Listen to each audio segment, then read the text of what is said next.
వృశ్చిక రాశి విశాఖ నక్షత్రం 4వ పాదము, అనురాధ నక్షత్రం 1, 2, 3, 4 పాదాలు, జ్యేష్ఠ నక్షత్రం 1, 2, 3, 4 పాదాలు వెరసి వృశ్చిక రాశి. ఈ వృశ్చిక రాశి వారికి 3వ స్థానంలో, తృతీయ స్థానంలో మకర రాశిలో చంద్రుడికి ఆగస్టు 7వ తేదీన 115 నిమిషాల పాటు పాక్షిక చంద్రగ్రహణం జరుగుతుంది. మరి 115 నిమిషాలు చంద్రగ్రహణం జరుగుతూ ఆ తర్వాత శ్రావణ అమావాస్యకి మనకు సంపూర్ణ సూర్యగ్రహణం కూడా శ్రావణ మాసంలో జరుగుతుంది. కనుక ఈ గ్రహణానికి ఆ గ్రహణానికి ఉన్నటువంటి కొన్ని ప్రత్యేకమైనటువంటి స్థితిగతులను పరిశీలించి ఇక వృశ్చిక రాశి వారు తీసుకోవాల్సిన జాగ్రత్తలు ఏమిటి? అన్నయ్యలు ఉండొచ్చు, తమ్ముళ్ళు ఉండొచ్చు, అక్కలు ఉండొచ్చు, చెల్లెలు ఉండొచ్చు. వృశ్చిక రాశి వారికి లేకపోవచ్చు. ఒకవేళ తమ్ముడు కానీ అన్న కానీ అక్క కానీ చెల్లి కానీ లేకపోయినా అన్న అని పిలిచేవాటి వారు ఉంటారు. ఈ మధ్యకాలంలో చాలామంది చూస్తుంటాం, అన్న అంటుంటారు.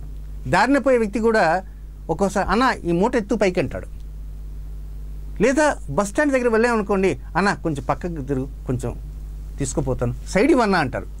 అంటే వాడు ఏమన్నా వీరు తోడబుట్టినవారా? కాదు, అన్న అని సంబోధిస్తారు.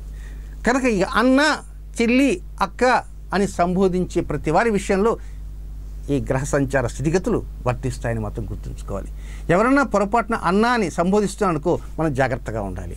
అంటే తోడబుట్టిన వారు కావచ్చు, లేదా చిన్నాన్న బిడ్డలు కావచ్చు, పెదనాన్న బిడ్డలు కావచ్చు, ఎవరైనా కావచ్చు, అన్న అనేటువంటి సంబోధన దగ్గర నుంచే ఈ గ్రహచారం మొదలవుతుంది. కనుక పాక్షిక చంద్రగ్రహణం జరిగేటువంటి మకర రాశిలో ఈ గ్రహణం ఉంది కనుక వృశ్చిక రాశి జాతకులు అన్ని విషయాల్లో నిజంగానే మీకు అన్నయ్యలు ఉన్నారు, నిజంగానే మీకు అక్కయ్యలు ఉన్నారు, నిజంగానే తమ్ముళ్ళు ఉన్నారు, చెల్లెమ్మలు ఉన్నారు అనుకోండి, ఒక్కోసారి మీరు ఏదో సరదాగా మాట్లాడిన మాటలు వారికి వ్యతిరేకంగా ఉండవచ్చు. లేదా వారు వ్యతిరేకంగా మాట్లాడిన మాటలు కాదు, వారు మామూలుగా మాట్లాడిన మాటలే మీకు ఏదో కష్టంగా ఉండే అవకాశాలు ఉంటాయి. కానీ ఒక్కోసారి మనసు మాట్లాడదాం అనుకుని అన్న ఇంటికి పోయినటువంటి వారు ఒక గంటలోనే పెట్టేబడి సర్దుకొని మళ్ళీ వెనక్కి వచ్చేటువంటి అవకాశాలు ఉంటాయి. ఒక్కోసారి ఈ ఇంటి మీద కాక ఆ ఇంటి మీద వాళ్ళదు. ఒక్కోసారి అన్నదమ్ములు పక్క పక్కనే ఉంటారు. మీ ఇంటికి వచ్చినటువంటి కారు మీ ఇంటి ముందు ఆగకుండా పక్కింటి ముందు ఆగింది అనుకోండి, వెంటనే ఆ ఇంట్లో ఉన్నటువంటి అన్న భార్య నేరుగా వచ్చి ఏమండి కారు అడ్డంగా ఉందండి తీయండి అనొచ్చు. చూసారా, అన్నదమ్ముల మధ్య ఒక విద్వేషాలు రగిలిపోయేటువంటి అవకాశాలు కూడా ఉంటాయి.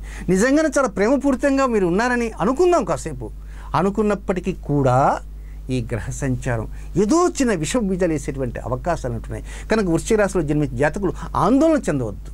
మాకెవ్వరూ లేరండి, అన్నలు లేరు, చెల్లెలు లేరు, ఏ కాకిని అని మీరు సంతోషించవచ్చు. బజార్లో పోతుంటే అన్నా అని వెనక నుంచి ఎవరో పిలవచ్చు, వెన్నుపోటు పడవచ్చు. కనుక కొన్ని జాగ్రత్తలు తీసుకోవడానికి ప్రయత్నం చేయండి. ఎందుచేతంటే శ్రావణ మాసంలో పాడ్యమికి, పూర్ణిమకి, అమావాస్యకి 3 కూడా సోమవారాలు వస్తున్నాయి. సోమవారం నాడే చంద్రగ్రహణం. ఆ చంద్రుడి యొక్క స్వనక్షత్రం దాంట్లో ఈ చంద్రగ్రహణం జరుగుతుంది. అలాగే చంద్రుడి యొక్క స్వక్షేత్రమైనటువంటి కర్కాటక రాశిలోని నీచకుజుడు రాహు దగ్గరికి వస్తున్నాడు, రాహు దగ్గరికి శుక్రుడు వస్తున్నాడు. అంతేకాకుండా మీ వృశ్చిక రాశిలోనే శనిగ్రహం సంచారం జరుగుతుంది ప్రస్తుతం. ఈ శనిగ్రహం కుజుడిని, ఆ కుజుడు శనిని పరస్పర వీక్షణలు కూడా ఉంటున్నాయి.